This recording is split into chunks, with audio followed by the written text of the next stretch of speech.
drop some videos for the next couple.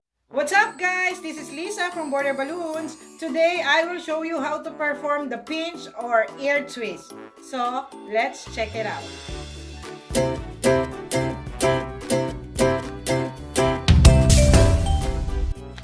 How to make a pinch or ear twist. Form a bubble of any length. Make another 1-inch soft bubble. Now take both large bubble in one hand and hold one next to the other. As you can see, the small bubble is sticking out. Use your thumb and your index finger.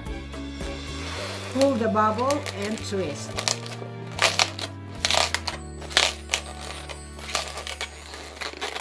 The best way to avoid popping is to make the bubble soft.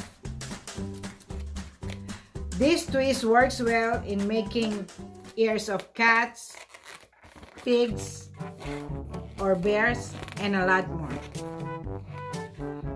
This is pinch or ear twist.